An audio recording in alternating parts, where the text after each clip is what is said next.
Hello friend, मैं आनंद राज।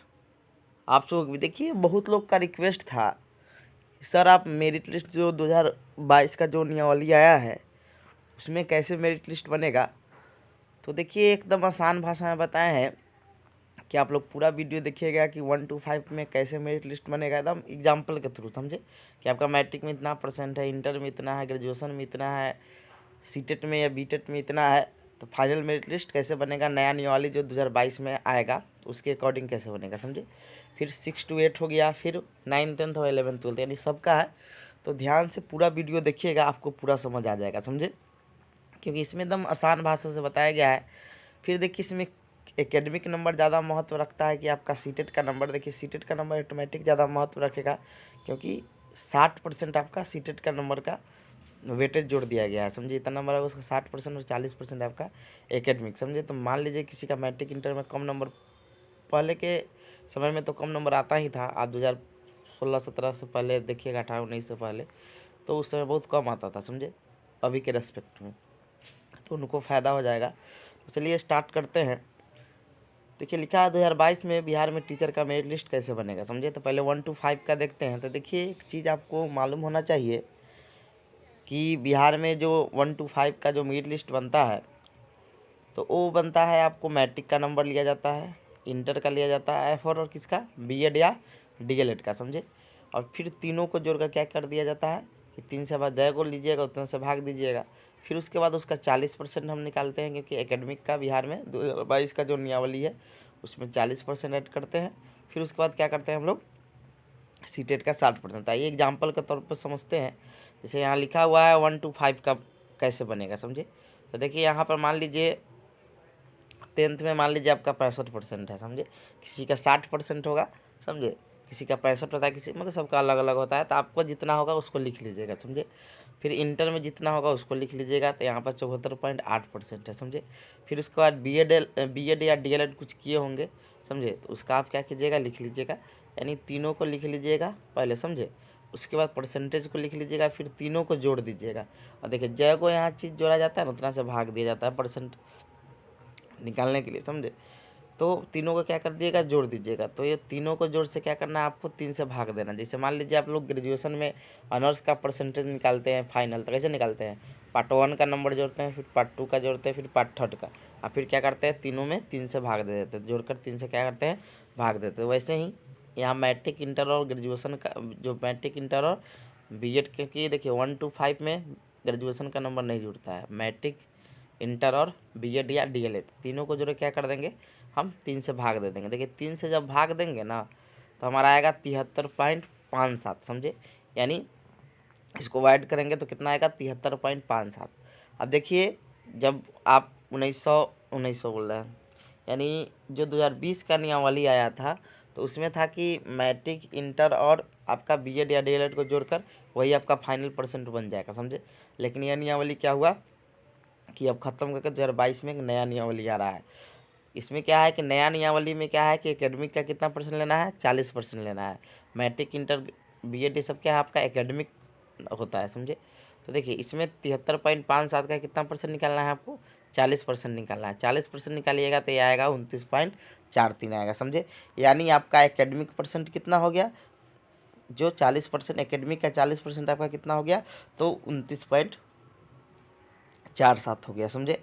अब आपका सीटेट या बीटेट, यानी बिहार में सीटेट बीटेट होता है, सीटेट आपका सेंट्रल लेवल पर होता है, तो दोनों लोग एग्ज़ाम देते हैं। तो सीटेट या बीटेट के एग्ज़ाम में आए नंबर का आपका परसेंटेज का 60% निकालना है समझे। यानी जितना आपका सीटेट या बीटेट में जय नंबर आया होगा, उसका कितना परसेंट आपका परसेंटेज का कितना निकालना है, 60%। जैसे मान लीजिए आपका सीटेट में कितना 105 नंबर आया है समझे, तो 105 नंबर का 70% हुआ ना, तथा 70% में कितना निकालना है आपका, 60% निकालना है। यानी 105 नंबर का परसेंट हो गया आपका, तो 70% हो गया, और 70% में कितना निकालना है आपको, 60% निकालना है समझे। तो 105 का आप निकालिएगा, 150 नंबर का एग्जाम होता है, और परसेंटेज में निकालिएगा तो कितना हो गया, 70%। अब 70% में कितना आपको निकालना है, तो 60%। मान लीजिए किसी का सीटेट में 90 नंबर आया, तो 90 नंबर आया, तो 90 नंबर का परसेंटेज में चेंज करेंगे तो कितना हो जाएगा, तो 60% हो जाएगा। और फिर 60% का आपको 60% निकालना है समझ गए। तो ऐसे निकाला जाता है। तो 70 का आप निकालिएगा 60% तो आपका 42 नंबर आएगा, समझ गए। तो ये अब क्या हो गया कि अब आपका सीटेट का भी 60%, मतलब जितना परसेंटेज उसका 60% निकल गया, और फिर आपका एकेडमिक का भी 40%। अब दोनों को जोड़ दीजिएगा तो फाइनल मेरिट लिस्ट हो जाएगा, समझे। तो देखिए यहाँ लिखा है कि एकेडमिक का 40% और सीटेट का 60% का 60% को ऐड कर दीजिएगा तो क्या हो जाएगा, आपका फाइनल मेरिट लिस्ट बन जाएगा, समझे। तो 29.43 प्लस 42 जो आया है आपका, दोनों को जोड़िएगा तो आपका 71.43 आपका क्या हो गया, फाइनल मेरिट लिस्ट बन गया, समझे। यानी 1 to 5 का सेम यही प्रोसेस से आपका क्या बनेगा कि मेरिट लिस्ट बनेगा। इसको थोड़ा 2-3 बार देखिएगा। आपका मैट्रिक में मान लीजिए किसी का 70% है, किसी का 80% है मान लीजिए इंटर में, अब बीएड में 85%, तीनों को जोड़ दीजिए, 3 से भाग दे दीजिए, जितना आएगा, समझे, उसका हम 40% निकालेंगे, समझे। फिर 40% निकाल के सीटेट बीटेट में जितना नंबर आपका आया होगा उसका आप पहले परसेंटेज में निकाल लीजिएगा। परसेंटेज करके जितना परसेंट आएगा फिर परसेंट का हम क्या करेंगे कि उसका 60% निकालेंगे, दोनों को ऐड कर देंगे तो क्या हो जाएगा, आपका फाइनल मेरिट लिस्ट हो जाएगा। अब आते हैं हम लोग 1 to 5 में। फाइनल मेरिट लिस्ट आपका कितना बन गया, 71.43 बन गया, समझे। अब 6 to 8 का कैसे निकलता है, देखिए सबसे बड़ा अथी क्या होता है कि सब लोग के दिमाग में भ्रम रहता है कि ग्रेजुएशन का ऑनर्स पर मेरिट लिस्ट बनता है। नहीं, टीचर में ये सबसे बड़ा भूल है आपको, समझे। आपको 1500 पर नंबर जोड़ के क्या होता है, परसेंटेज निकाला जाता है, समझे। ये चीज़ क्योंकि देखिए बहुत लोग ग्रेजुएशन में सिर्फ ऑनर्स पर ध्यान देते हैं, समझे, और अथी पर ध्यान नहीं देते हैं, सब्सिडी पेपर पर। तो इस पर भी क्या देना है, आपको ध्यान देना है, समझे।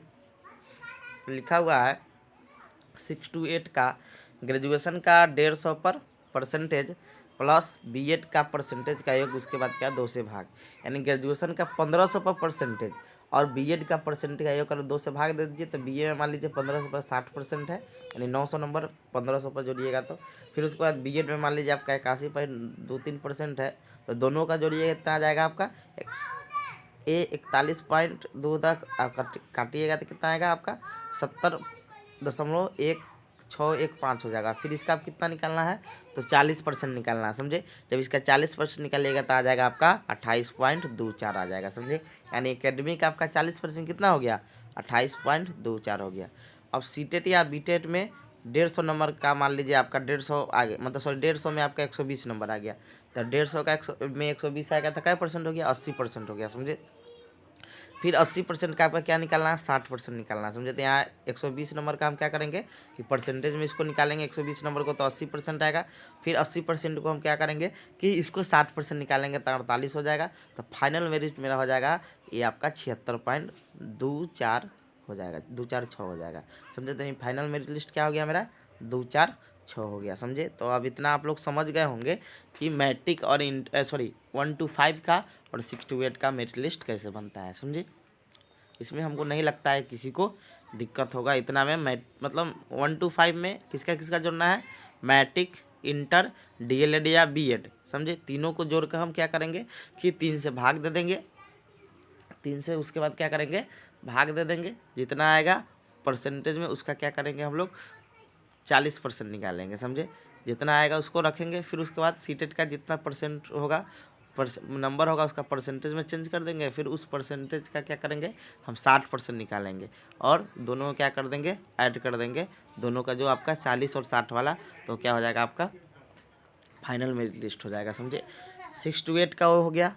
अब आपका है 9 to 10 का। तो देखिए 9 to 10 का क्या होता है, सेम ही होता है, उसमें भी ग्रेजुएशन प्लस बीएड का नंबर जोड़ा जाता है।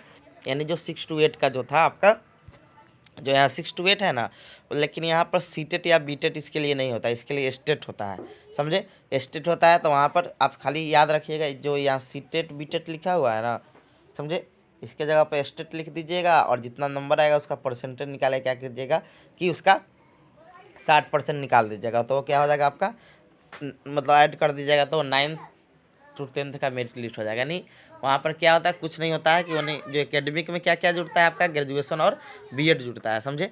और उसके बाद सीटेट वहाँ तो होता नहीं है, सीटेट या बीटेट होता नहीं है, तो वहाँ पर आपका स्टेट होता है, तो स्टेट के नंबर जितना आएगा उसका परसेंट निकाल दीजिएगा, दोनों को जोड़ दीजिएगा तो आपका फाइनल मेरिट बन जाएगा।